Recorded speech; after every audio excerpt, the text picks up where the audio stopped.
ਸਤਿ ਸ਼੍ਰੀ ਅਕਾਲ ਜੀ। ਦੇਖੋ ਸੂਏ ਦਾ ਪਾਣੀ ਚੱਲ ਰਿਹਾ, ਜੀਰੀਆਂ 'ਚ ਪਾਣੀ ਲੱਗ ਰਿਹਾ ਝੋਨੇ ਨੂੰ, ਤੇ ਮੋਟਰਾਂ ਪਈਆਂ ਨੇ ਜੀ ਬੰਦ। ਦੇਖੋ ਮੋਟਰ ਬਿਲਕੁਲ ਪਈ ਆ ਬੰਦ। ਲੋ ਇੱਕ ਹੋਰ ਮੋਟਰ ਬੰਦ, ਇੱਕ ਉਹ ਮੋਟਰ ਬੰਦ। ਸੂਏ ਦਾ ਪਾਣੀ ਵਰਤਿਆ ਜਾ ਰਿਹਾ। ਇਹ ਉਹ ਮੌਸਮ, ਇੱਕ ਉਹ ਮੋਟਰ ਦਿਖਾਉਣਾ ਤੁਹਾਨੂੰ ਅੱਗੇ ਜਾ ਕੇ। ਮੋਟਰ ਇੱਕ ਅੱਗੇ ਜਾ ਕੇ ਵੀ ਉਹ ਵੀ ਬੰਦ।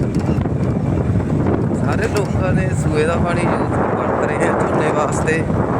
ਬਸ ਇਹੀ ਚੀਜ਼ ਹੈ, ਮਾਨ ਸਾਹਿਬ ਨੇ ਆਹੀ ਕੰਮ ਵਧੀਆ ਕਰਤਾ, ਨਜ਼ਾਰਾ ਹੀ ਲਿਆਤਾ ਲੋਕਾਂ ਨੂੰ। ਆਹ ਮੌਸਮ 'ਚ ਜਨਰੇਟਰ ਵੀ ਚੱਲਦੇ ਤੇ ਬਿਜਲੀ ਆਪਣੇ ਜਨਰੇਟਰ ਮੋਟਰਾਂ ਨੂੰ ਦਮ ਨਹੀਂ ਤੇ ਮਿਲ ਰਿਹਾ, ਪਰ ਹੁਣ ਕੋਈ ਮੋਟਰ ਚੱਲੇ ਨਹੀਂ ਰਹੀ। ਉਹ ਦੇਖੋ ਵੀ ਬੰਦ, ਉਹ ਵੀ ਬੰਦ। ਮਤਲਬ ਜਿੰਨੀਆਂ ਗੱਲਾਂ ਸਾਰੀਆਂ ਮੋਟਰਾਂ ਬੰਦ, ਸਿਰਫ ਸੂਏ ਦਾ ਪਾਣੀ ਵਰਤਿਆ ਰਿਹਾ।